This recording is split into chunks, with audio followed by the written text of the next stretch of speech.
নমস্কাৰ জ্ঞাপন কৰিছোঁ। আজি আপোনালোকৰ চেনেলৰ যোগেদি আমাৰ doctor Basiram Boro doctoral fellowship এৱাৰ্ডৰ সম্পৰ্কে আকৌ অৱগত কৰিব খুজিছোঁ যে আমাৰ ষ্টেটাছটো কি হৈ আছে। আপোনালোকে সকলোৱে জানে যে আমাৰ doctor Basiram Boro doctoral fellowship award এইটো আমাৰ জ্ঞান চিৰাং বিথাংকিৰ এটা ফেলোশ্বিপ প্ৰগ্ৰাম আৰু যিটো ফেলোশ্বিপ প্ৰগ্ৰামৰ যোগেদি আমাৰ যিসকল এছপাইৰেণ্ট PhD কেণ্ডিডেট আছে হায়াৰ ষ্টাডিজ পাৰ্চু কৰিব মানে কাৰণে যিসকল পাৰ্চু কৰিব খোজে তেওঁলোকৰ কাৰণে আমাৰ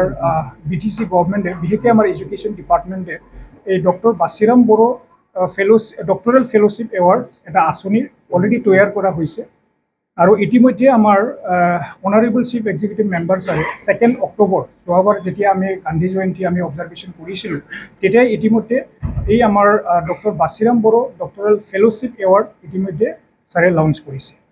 একচুৱেলি ক'বলৈ গ'লে আমাৰ এই যিটো আমাৰ ডক্টৰেল ফেলোশ্বিপ এৱাৰ্ড সেইটো আমাৰ ডক্টৰ বাছিৰাম বড়োৰ নামত এইটো কাৰণে ৰখা হৈছে যে ডক্টৰ বাছিৰাম বড়ো আমাৰ Boro community's first PhD holder আৰু তেখেত আমাৰ টংলা কলেজত প্ৰিন্সিপাল আছিলে, গতিকে তেখেতৰ নামতেই নামাকৰণ কৰি আজি ডক্টৰেল ফেলোশ্বিপ যিটো এৱাৰ্ড সেই এৱাৰ্ডটো দিয়া হৈছে। এতিয়া কথাটো হ'ল যে যোৱাবাৰ লঞ্চ কৰা টাইমত আমি কৈছিলোঁ যে অনলাইন এপ্লিকেশ্যনৰ যোগেদি তেওঁলোকে এপ্লাই কৰিব আৰু ইতিমধ্যে 15 অক্টোবৰ 2024 টু 10 নৱেম্বৰ 2024 তেওঁলোকে কেণ্ডিডেটসকলে অলৰেডি এপ্লাই কৰিছে। ইয়াৰে আমাৰ টোটেল 111 আমি এপ্লিকেশ্যন পাইছিলোঁ আৰু সেইটো আমি শ্বৰ্ট লিষ্টেড আমি কৰিছিলোঁ আৰু শ্বৰ্ট লিষ্টেড কৰাৰ পিছত ইতিমধ্যে আমি 89 কেণ্ডিডেট আমি পাবলৈ সক্ষম হৈছোঁ আৰু এইটো হ'ল এক্ৰছ আমাৰ বিভিন্ন যিটো ডিচিপ্লিন আছে যেনেকৈ ছায়েন্স হওক মেথছ হওক বা হিউমেনিটিছৰ হওক আৰ্টছৰ হওক, গতিকে ইতিমধ্যে আমি 89 শ্বৰ্ট লিষ্টেড কৰাৰ পিছত আমি এটা চিলেকশ্যন আমি কমিটি গঠন কৰিছিলোঁ আৰু এই চিলেকশ্যন কমিটিত আমাৰ যিসকল প্ৰফেচাৰ আছে CITৰ বড়োলেণ্ড ইউনিভাৰ্চিটিৰ তাৰপিছত বিভিন্ন কলেজৰ আৰু আমাৰ BB ইঞ্জিনিয়াৰিং কলেজৰ পৰাও আমি চিলেকশ্যন কৰি মানে এই চিলেকশ্যন কমিটিত আমি ৰাখিছোঁ আৰু আজি আমাৰ এই বড়োলেণ্ড গেষ্ট হাউচত আমি তেওঁলোকক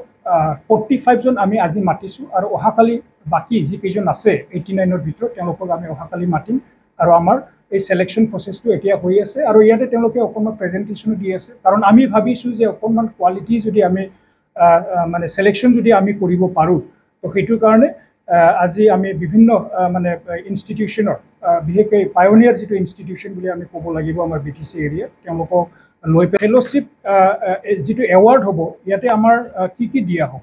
তো ইয়াতে আমাৰ ফেলোশ্বিপ এৱাৰ্ডত কি হ'ব যে আমাৰ 6 মান্থলি তেওঁলোকক 90,000 দিয়া হ'ব, 90,000কৈ দিয়া হ'ব আৰু ইয়াৰলি 1,80,000। গতিকে সেইটো 2 ইয়াৰ্ছৰ কাৰণে 1 ইয়াৰত 1,80,000 আৰু ছেকেণ্ড ইয়াৰত 1,80,000 আৰু ইন কেছ যদি কিবা কাৰণত তেওঁলোকে যদি সেইটো কমপ্লিট কৰিব পৰা নাই চ' ইট কেন বি এক্সটেণ্ডেড বাই 1 ইয়াৰ। এবছৰৰ কাৰণেহে এইটো এক্সটেনশ্যন কৰা হ'ব in certain cases, not in all the cases. গতিকে উইদিন 3 ইয়াৰ্ছত তেওঁলোকে সেইটো কমপ্লিট কৰিবই লাগিব আৰু আমি আশা ৰাখিছোঁ যে এই ফেলোশ্বিপৰ যোগেদি আমি হায়াৰ ষ্টাডিজ আমাৰ যিহেতুকে বড়োলেণ্ড ৰিজনত যিসকল ফাইনেন্সিয়েলি বহুত প্ৰব্লেম হৈ থাকে তেওঁলোকে যদিও বা মেৰিটৰিয়াছ তেওঁলোকে PhD কৰাৰ কাৰণে কৰিব নোৱাৰে, গতিকে তেওঁলোকৰ কাৰণে যথেষ্ট সহায়ক হ'ব বুলি আমি ভাবোঁ আৰু গতিকে সেইটোৰ কাৰণে আজি আমাৰ বিশেষকৈ আমাৰ honourable chief executive member Shri Pramod Boro ছাৰৰ নেতৃত্বত আজি এই যিটো আঁচনি সেই আঁচনিটো জ্ঞান চিৰাং বিথাংকিৰ আণ্ডাৰত লোৱা হৈছে। গতিকে মই ভাবোঁ যে আমাৰ বিভিন্ন ধৰণৰ এনেকুৱা জ্ঞান চিৰাং বিথাংকিত আমাৰ বিভিন্ন ধৰণৰ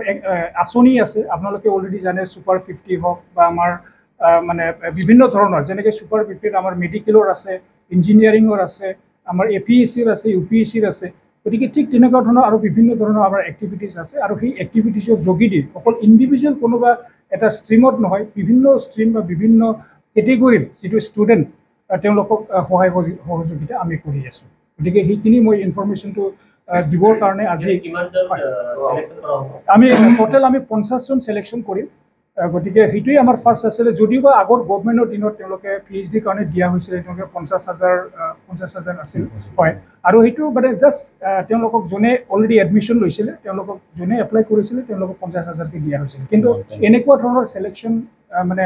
ট্ৰেন্সপাৰেণ্ট বা এনেকুৱা ধৰণৰ চিলেকশ্যন আগে পিছে হোৱা নাই যে কোৱালিটি ট্ৰেন্সপাৰেণ্ট সেইটো মই ক'বলৈ যোৱা নাই মানে কোৱালিটি যিটো আমাৰ চিলেকশ্যন এই কোৱালিটি চিলেকশ্যনটো এইবাৰ আমি কৰিব পাৰিম বুলি আমি আশা ৰাখিছোঁ প্ৰচেছটো কেনেকৈ চিলেক্ট কৰাৰ প্ৰচেছ চিলেক্ট কৰাৰ প্ৰচেছটো হ'ল আমাৰ অলৰেডি আমি এটা ডিজাইন আমি বনাই দিছোঁ তেওঁলোকে আজি মানে এই কি বুলি কয় এইটো প্ৰেজেণ্টেশ্যনো তেওঁলোকে দিছে ইয়াতে চিলেকশ্যন কৰা গতিকে সেইমতে যদি আমাৰ মানে যিটো পেনেল লিষ্ট আছে তেওঁলোকে পেনেল লিষ্টটো যদি ছেটিছফাই কৰিব পাৰে তো মানে তেওঁলোকক ছেটিছফাই কৰা হ'ব হয় ছুপাৰ 50 মানে এ পি এছ চিত এইবাৰ 5জনেই পাইছিলে এ পি এছ চিত এজন আৰু 4জন এলাইডত পাইছিলে হয় এইবাৰ গতিকে সেইটো আমি ছাকচেছ বুলি ক'ব লাগিব যোৱাবাৰ অলপ বেছি আছিলে নাম্বাৰটো এইবাৰ অকণমান কম হৈছে গতিকে সেইখিনি আমি চাব লাগিব আৰু নিশ্চয়কৈ মানে অহা দিনবোৰত আমাৰ পাৰফৰ্মেঞ্চবিলাক ভাল হ'ব বুলি আমি আশা ৰাখিছোঁ